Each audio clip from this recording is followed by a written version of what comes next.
Hello friends, நமது game changer astro numerology சேனலில் இந்த பதிவின் மூலம் மேலும் பல அரிய தகவல்களை உங்களுடன் ஷேர் செய்வதற்கு நான் தயாராக இருக்கிறேன். இப்பொழுது நாம் காரில் வேகமாக போய் கொண்டிருக்கிறோம். நாம் காரில் போகும் பொழுது ஒரு இடத்தில் நிற்கிறோம். முன்னாடி போவதற்கு வழி இல்லை. இந்த விஷன் தெரியாமல் பின்னாடி இருக்கக்கூடிய நபர் தொடர்ந்து ஹாரன் அடித்து நம்மை இரிட்டேட் செய்து கொண்டே இருக்கிறார். நாம் அவருடன் ஒரு வாக்குவாதத்தை தொடங்குகிறோம். இந்த வாக்குவாதமானது ஒரு பெரிய பிரச்சனையாகிறது. இதன் மூலம் ஏராளமான பிரச்சனைகள் உருவாகுகிறது. நாம் ஒரு அபார்ட்மெண்ட்டில் குடியிருக்கிறோம். நமக்கென்று ஒரு கார் பார்க்கிங் இருக்கிறது. இந்த கார் பார்க்கிங் காலியாக இருக்கிறது என்று கீழ் வீட்டுக்கு வந்திருக்கக்கூடிய கெஸ்ட் அவர்களது காரை அங்கு நிப்பாட்டி விட்டு சென்று விடுகிறார்கள். பிறகு நமது கார் அங்கு வரும் பொழுது அந்த பார்க்கிங் ஸ்லாட்டில் இடம் இல்லை. இதனால் ஒரு பிரச்சனை தொடங்குகிறது. இந்த பிரச்சனையானது எவ்வளவு இடங்களில் வம்பு, வழக்கு, கோர்ட் கேஸ் வரைக்கும் போயிருக்கிறது என்பது உங்களில் பலருக்கு நன்றாகவே தெரியும். இந்த இடத்தில் நான் ஏன் இந்த விஷயங்களை சொல்கிறேன் என்றால், இது போன்ற ஒரு சூழ்நிலை இப்பொழுது வருவதற்கு தயாராக இருக்கிறது. இதனால் யார் எங்கே கவனமாக இருக்க வேண்டும், வேகமா விவேகமா என்று வரும் பொழுது நமக்கு விவேகம்தான் முக்கியம். எவ்வாறு இந்த விவேகத்தை கையாள்வது, கோச்சாரத்தில் வரக்கூடிய எந்தெந்த கிரகங்கள் நம்மை இது போன்ற ஒரு சூழ்நிலைக்கு நம்மளை தூண்டும், நம்மளை ஆளாக்கும், நாம் எவ்வாறு நம்மளை தற்காத்து கொள்ள வேண்டும் என்பதை மிகவும் விவரமாக காண இருக்கிறோம்.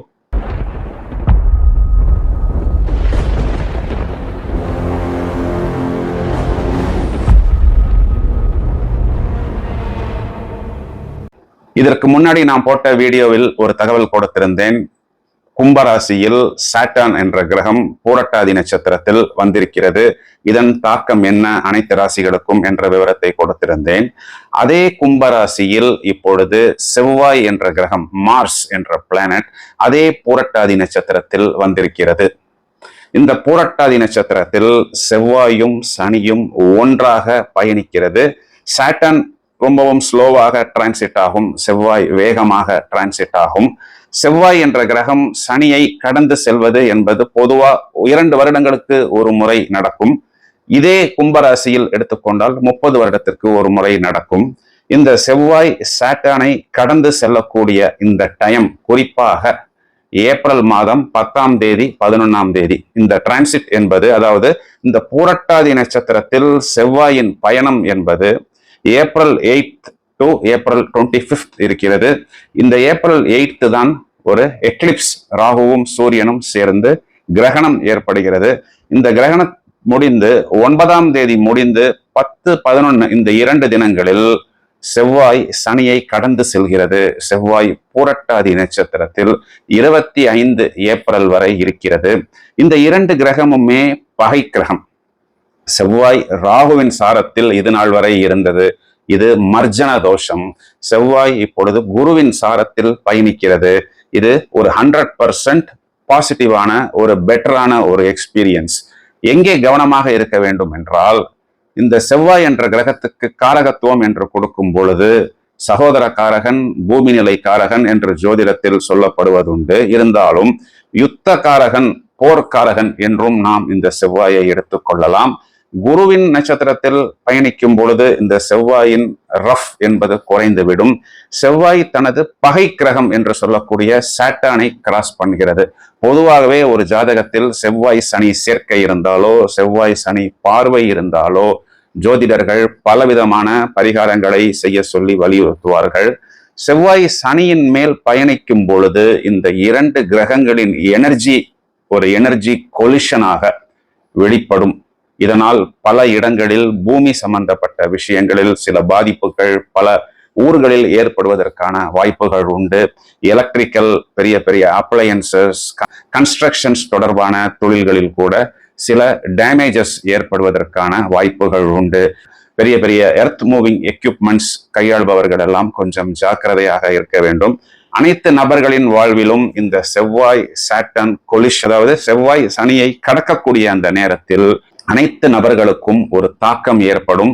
இந்த தாக்கம் நமக்கு தெரியாமல் நிறைய விஷயங்களை நம்முள் தூண்டிவிட்டு சில கோபங்களையும், சில வன்முறைகளையும், சில எதிர்மறையான ஆற்றலை தூண்டிவிடும். அதனால் நாம் எங்கே கவனமாக இருக்க வேண்டும்? நான் இந்த நிகழ்ச்சியின் தொடக்கத்தில் சொன்னது போல் அந்த கார் பார்க்கிங்கில் ஒரு பிரச்சனை வரலாம், இல்லை என்றால் வாகனத்தில் செல்லும் பொழுது ஒரு பிரச்சனை வரலாம், இல்லை என்றால் ஒரு பெரிய கன்ஸ்ட்ரக்ஷன் நடந்து கொண்டிருக்கிறது, அது நம்மளுடைய ப்ராப்பர்ட்டியாக கூட இருக்கும். ஒரு ஹெல்மெட் மாதிரி ஒரு ப்ராப்பர் சேஃப்டி மெஷர்ஸ் இல்லாமல் நாம் அங்கு போய் நிற்கும் பொழுது நமக்கே தெரியாமல் ஏதாவது விபத்துக்கள் ஏற்படலாம். வீட்டில் இருக்கக்கூடிய எலக்ட்ரிக்கல் அப்ளையன்சஸ் போன்ற விஷயங்களில் அல்லது மைக்ரோவேவ் ஓவன் போன்ற விஷயங்கள், குக்கர் போன்ற விஷயங்களில் ஏதாவது பாதிப்புகள் ஏற்படலாம். மிகவும் கவனமாக இருக்க வேண்டிய காலகட்டம். கும்பத்தில் இருக்கக்கூடிய செவ்வாயும் சனியும் ஜனனகால ஜாதகத்தில் செவ்வாயையோ சனியையோ பார்க்கும் பொழுது வீரியம் அதிகமாகும். அதாவது உங்களது ஜனனகால ஜாதகத்தில் ரிஷபத்தில் செவ்வாய் இருந்தால், சிம்மத்தில் சனி இருந்தால், விருச்சிகத்தில் செவ்வாயோ சனியோ இருந்தால், அல்லது மேஷத்தில் ஏதாவது ஒரு கிரகம் இருந்தால், அல்லது கும்பத்தில் அல்லது கும்பராசியில் கூட உங்கள் ஜனனகால ஜாதகத்தில் செவ்வாய் சனி பார்வையோ தொடர்போ இருந்தால் இந்த பிரச்சனையின் தாக்கம் என்பது அதிகமாகும். ஏனென்றால் கோச்சாரத்தில் ஏற்படக்கூடிய இந்த பயணம் என்பது ஜனனகாலத்தில் இருக்கக்கூடிய இதே கிரகங்களை பார்க்கும் பொழுது இதன் வீரியம் 2 மடங்காக 3 மடங்காக வெளிப்படும். இங்கே சந்திரனும் இருந்தால், அதாவது ராசியும் வந்து விழுகும் பொழுது அனைத்து ராசிகளுக்கும் எந்த மாதிரி தாக்கத்தை இது ஏற்படுத்தும், நாம் எங்கே கவனமாக இருக்க வேண்டும், அனைத்து ராசிகளும் எவ்வாறு தங்களை பாதுகாத்துக் கொள்ள வேண்டும் என்பதை விவரமாக பார்ப்போம். மேஷத்தை பொறுத்தவரை ராசியாதிபதி செவ்வாய் தான் 11ஆம் பாவத்தில் இருக்கிறது. இங்கே செவ்வாய் சனியின் கூட்டணி என்பது சனி தனது 3வது பார்வையாக ராசியை பார்க்கிறது. கொஞ்சம் காரியங்கள் தாமதப்படும், கொஞ்சம் டிலே ஆகும். இது ஒரு ஷார்ட் பீரியட் தான். ஆனால் செவ்வாய் 4ஆம் பார்வையாக 2ஆம் இடத்தை பார்க்கிறது. அதனால் வார்த்தைகளை நீங்கள் பிரயோகம் செய்யும் பொழுது மிகவும் ஜாக்கிரதையாக இருக்க வேண்டும். உங்களது வார்த்தைகளே உங்களுக்கு இனிமையாகாமல் பார்த்து கொள்ள வேண்டும். குறிப்பாக 10th and 11th of April மிகவும் ஜாக்கிரதையாக இருக்க வேண்டும். 5ஆம் இடம் என்று சொல்லக்கூடிய புத்திரஸ்தானத்தையும் இந்த கூட்டணி பார்ப்பதால் உங்களது குழந்தைகளையும் நீங்கள் பத்திரமாக கவனமாக பார்த்து கொள்ள வேண்டும். 8ஆம் இடத்தையும் சனி பார்க்கவிருப்பதனால் நீங்கள் பொதுவாக டிரைவிங்கில் இருக்கும் பொழுது மிகவும் ஜாக்கிரதையாக இருப்பது நல்லது. புதிய விஷயங்கள் எதுவாக இருந்தாலும் 10th 11th இந்த 2 நாட்கள் கழித்து நீங்கள் தொடங்குவது புத்திசாலித்தனம்.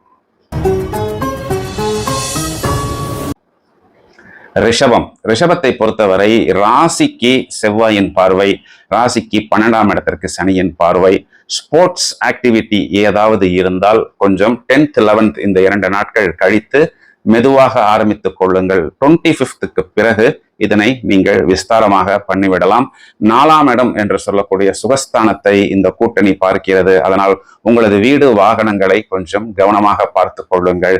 5ஆம் வீட்டை செவ்வாய் பார்ப்பதனால் குழந்தைகளிடம் கொஞ்சம் நீங்கள் காமாக கூலாக இருப்பது புத்திசாலித்தனம்.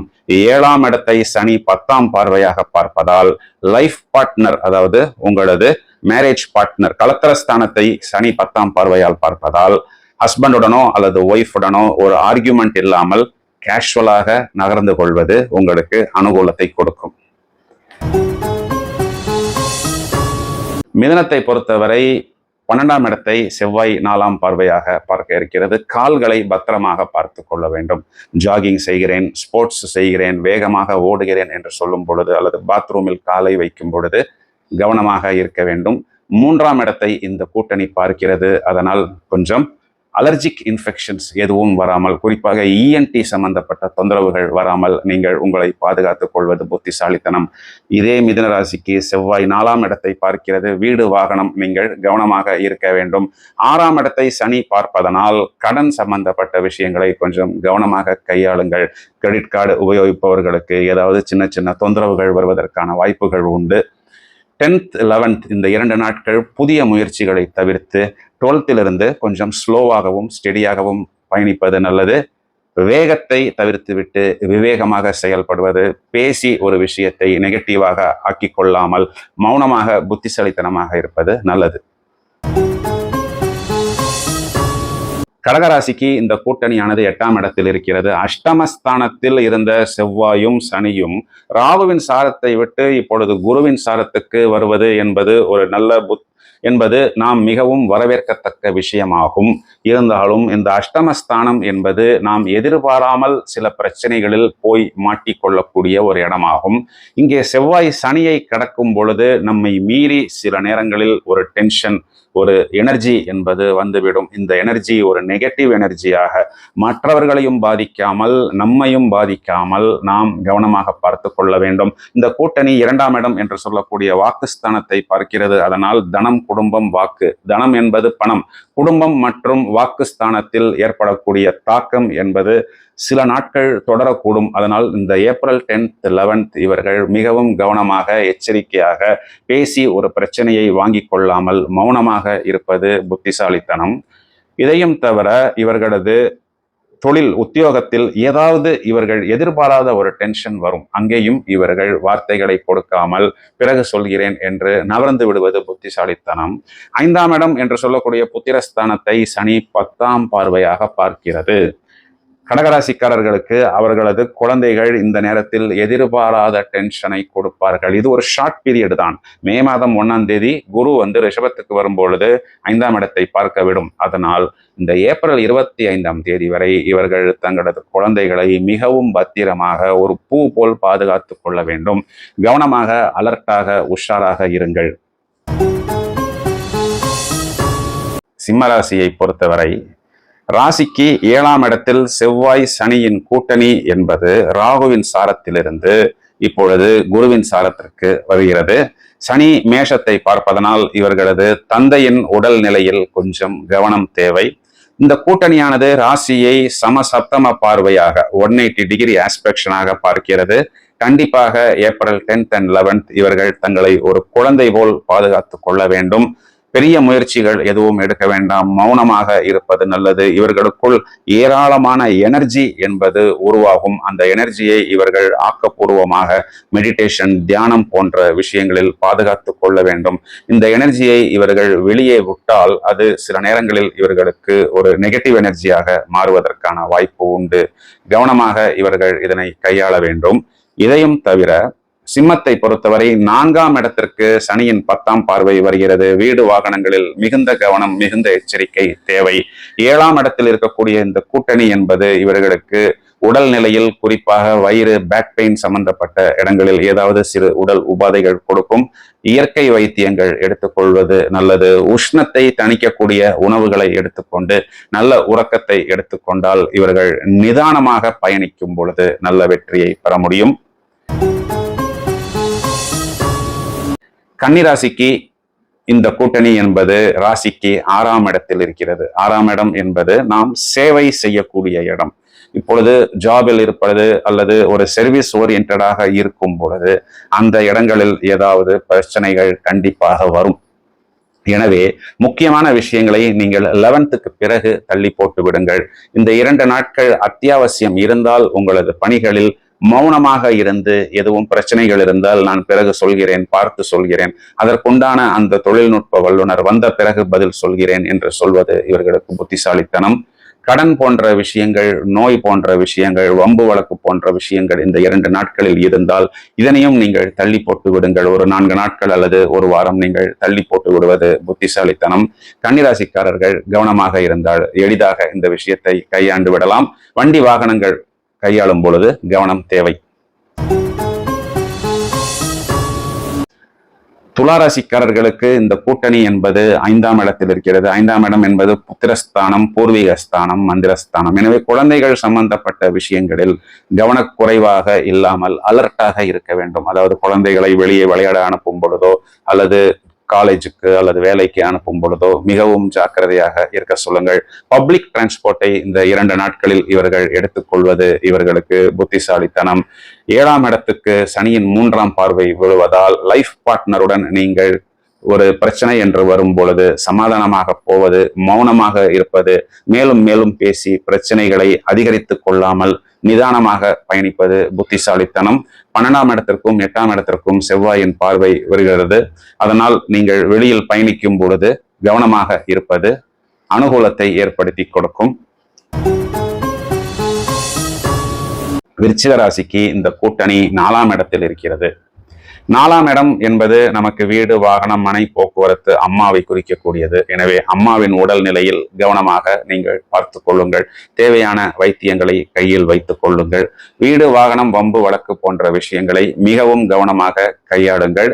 6ஆம் இடத்தையும் 8ஆம் இடத்தையும் சனியும் செவ்வாயும் பார்க்கிறது. இதனால் ஏதேனும் உங்களை மீறி வார்த்தைகளை கொடுத்து மாட்டிக்கொள்ளாமல் நிதானமாக பயணிப்பது உங்களுக்கு புத்திசாலித்தனம். விருச்சிக ராசியை பொறுத்தவரை ராசியாதிபதி குருவின் சாரத்துக்கு செல்வது உங்களுக்கு அனுகூலம்தான். இந்த செவ்வாய் சனியின் மேல் பயணிக்கக்கூடிய காலகட்டங்கள் மட்டும் நீங்கள் கவனமாக இருப்பது நல்லது. தனுராசியை எடுத்துக்கொள்வோம். 3ஆம் இடம் என்று சொல்லக்கூடிய தைரியஸ்தானம், வீரியஸ்தானம். 3ஆம் இடத்தில் செவ்வாய் உங்களை மிகவும் தைரியமாக செயல்பட வைக்கும். 3ஆம் இடத்தில் ராசியாதிபதியின் சாரத்தில் செவ்வாய் பயணிக்கும் பொழுது உங்களுக்கு அது அனுகூலம்தான். செவ்வாய் சனியை கடக்கும் பொழுது இந்த தைரியமே உங்களுக்கு பிரச்சனையாக மாறிவிடும். அதனால் யாருடனும் எந்த விதமான பிரச்சனைகளுக்கும் போகாமல் அமைதியாக இருப்பது புத்திசாலித்தனம். இளைய சகோதரத்துடன், அதாவது உங்களோட தம்பி தங்கைகளுடன் கூட நீங்கள் கவனமாக இருப்பது உங்களை நல்ல விதத்தில் பாதுகாத்து கொள்ளும். உங்களை மீறி வார்த்தைகள் வரும், மௌனமாக இருப்பது, வார்த்தைகள் அந்த மாதிரி வரும் பொழுது உங்களது கவனத்தை வேறொரு பக்கம் திசை திருப்பிக் கொள்வது உங்களுக்கு அனுகூலத்தை கொடுக்கும். மகர ராசிக்கு இந்த கூட்டணி 2ஆம் இடம் என்று சொல்லக்கூடிய வாக்குஸ்தானத்தில் இருக்கிறது. செவ்வாய் சனியின் மேல் பயணிக்கக்கூடிய காலகட்டங்கள், குறிப்பாக ஏப்ரல் 10th and 11th, நம்மை மீறி அந்த வார்த்தைகள் வந்துவிடும். வார்த்தைகளை நாம் ஒரு முறை வெளியே கொட்டிவிட்டால் பிறகு அந்த வார்த்தைகளை நாம் எடுக்க முடியாது. இந்த வார்த்தைகள் யாரையும் காயப்படுத்தாமல் உங்களை நீங்கள் பார்த்து கொள்வது உங்களுக்கு புத்திசாலித்தனம். இந்த கூட்டணி 8ஆம் வீட்டை பார்க்கிறது. அதனால் நீங்கள் வாகனத்தில் பயணம் செய்யும் பொழுதோ அல்லது ஒரு பொதுவான இடங்களுக்கு செல்லும் பொழுதோ, ஸ்போர்ட்ஸ், ஜாகிங் போன்ற விஷயங்களில் ஈடுபடும் பொழுதோ மிகவும் கவனமாக உங்களை பார்த்து கொள்ளுங்கள். மௌனமாக இருப்பது புத்திசாலித்தனம். செவ்வாய் 5ஆம் இடத்தை 4ஆம் பார்வையாக பார்க்கிறது. அதனால் நீங்கள் உங்களது குழந்தைகள் சம்பந்தப்பட்ட விஷயத்தில் கூட கொஞ்சம் எச்சரிக்கையாக இருக்க வேண்டும். கும்பராசியை எடுத்துக்கொள்வோம். இந்த கூட்டணியானது ஜென்ம ராசியில் தான் இருக்கிறது. ஜென்ம ராசியில் ராகுவின் சாரத்தில் இருந்த செவ்வாயும் சனியும் இப்பொழுது குருவின் சாரத்துக்கு வந்து விடுகிறது. இது உங்களுக்கு மேலோட்டமாக பார்த்தால் அனுகூலம்தான். செவ்வாய் சனியின் மேல் டிராவல் ஆகும் பொழுது உங்களை மீறி ஏராளமான எனர்ஜி ஜெனரேட் ஆகும். இந்த எனர்ஜி நெகட்டிவாக சிலர் மீது வெளியே வந்தால் ஒரு பெரிய தாக்கத்தை ஏற்படுத்தி விட்டுவிடும். இதனால் ஏற்படக்கூடிய பாதிப்பு என்பது வெகு நாட்களுக்கு இருக்கும். எனவே நீங்கள் மௌனமாக யாரையும் பேசி காயப்படுத்தாமல் வேகத்தை தவிர்த்துவிட்டு விவேகமாக இருப்பது புத்திசாலித்தனம். உங்களை நீங்கள் ஒரு பத்திரமாக, மௌனமாக, மிகவும் மென்மையாக பாதுகாத்து கொள்ள வேண்டும். தலையில் ஏதும் காயங்கள் ஏற்படாமல் பாதுகாத்துக் கொள்வது, ஹெல்மெட் போன்ற விஷயங்களை அணிந்து கொள்வது, வாகனங்களில் போக வேண்டும் என்ற ஒரு சூழ்நிலை ஏற்பட்டால் பப்ளிக் டிரான்ஸ்போர்ட்டை எடுத்துக்கொள்வது, எலக்ட்ரிக்கல் அப்ளையன்சஸை கவனமாக ஹேண்டில் செய்வது, மேலும் ஒர்க் சம்பந்தப்பட்ட கன்ஸ்ட்ரக்ஷன் சைட்ஸுக்கெல்லாம் 2 நாட்கள் கழித்து போவதுதான் புத்திசாலித்தனம். இந்த கூட்டணியில் செவ்வாய் 4ஆம் இடம், 7ஆம் இடம், 8ஆம் இடத்தை பார்க்கிறார். சனியும் 7ஆம் இடத்தை பார்க்கிறார். லைஃப் பார்ட்னரை கொஞ்சம் கவனமாக ஹேண்டில் செய்வது, பேசி பிரச்சனைகளை வளர்த்து கொள்ளாமல் மௌனமாக இருப்பது உங்களுக்கு ஒரு நல்ல அனுகூலத்தை ஏற்படுத்தி கொடுக்கும். மீனராசிக்கு வந்து விடுவோம். இந்த கூட்டணி என்பது ராசிக்கு 12ஆம் இடத்தில் இருக்கிறது. 12ஆம் இடம் என்பது சயனம், அதாவது நாம் தூங்கக்கூடிய நேரம். நாம் தூங்கக்கூடிய நேரத்தில் பிரச்சனைகள் வராமல் இருப்பதற்கு நீங்கள் உங்களை கவனமாக பார்த்து கொள்ள வேண்டும்.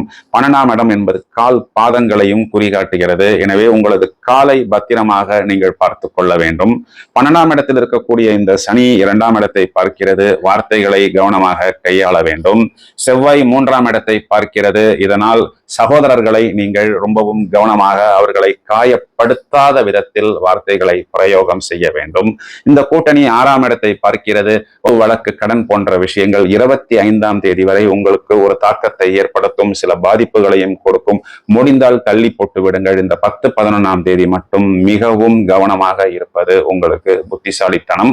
லைஃப் பார்ட்னரையும் கவனமாக நீங்கள் ஹேண்டில் செய்ய வேண்டும். பேசி காயப்படுத்தாமல் மௌனமாக இருப்பது புத்திசாலித்தனம். காரணம், 12ஆம் இடத்தில் இருக்கும் செவ்வாய் 8ஆம் பார்வையாக 7ஆம் இடத்தை பார்க்கிறது. இப்பொழுது 12 ராசிகளுக்கு உண்டான தாக்கத்தை நாம் பார்த்து விட்டோம். எவ்வாறு நாம் நம்மளை பக்குவப்படுத்திக் கொள்வது? மௌனமாக இருப்பது, தியானம் செய்வது, மெடிடேஷன் செய்வது. ஹனுமான் சாலிசா தெரிந்தவர்கள் ஆஞ்சநேயரை தொடர்ச்சியாக வழிபடுவது, இல்லை என்றால் அருகில் இருக்கக்கூடிய ஆஞ்சநேயர் கோயிலுக்கு போய் ஆஞ்சநேயர், நரசிம்மரை வழிபடுவது, செவ்வாய்க்கு உண்டான முருகனை தொடர்ச்சியாக வழிபடுவது, சாட்டனுக்கு உண்டான சனி கிரகத்தை நவக்கிரகங்களில் வழிபடுவது இவர்களுக்கு பொதுவாகவே ஒரு நல்ல ரிலீஃபாக அமையும். இந்த கூட்டணி என்பது ஏப்ரல் 25 வரைதான். அதன் பிறகு செவ்வாய் இந்த நட்சத்திரத்தை விட்டு நகர்ந்துவிடும். அதனால் நீங்கள் கவனமாக உங்களை பார்த்து கொள்ளுங்கள். நண்பர்களே, இந்த காணொளியை உங்களது நண்பர்களுக்கும் உறவினர்களுக்கும் நீங்கள் ஷேர் செய்வதன் மூலம் எவ்வாறு இந்த தகவல்கள் உங்களுக்கு பயனுள்ளதாக அமைகிறதோ அவர்களுக்கும் இவை பயனுள்ள தகவல்களாக அமையும். இந்த பலன்களை நாம் மிகவும் துல்லியமாக கணிதம் செய்திருக்கிறோம். இதற்குண்டான கிரக நிலைகளையும் நாம் இந்த டிஸ்பிளேவில் கொடுத்து கொண்டுதான் இருக்கிறோம். மேலும் பல அரிய தகவல்கள் தயாராகி கொண்டிருக்கிறது. தொடர்ந்து இணைப்பில் இருக்கவும். Thank you friends.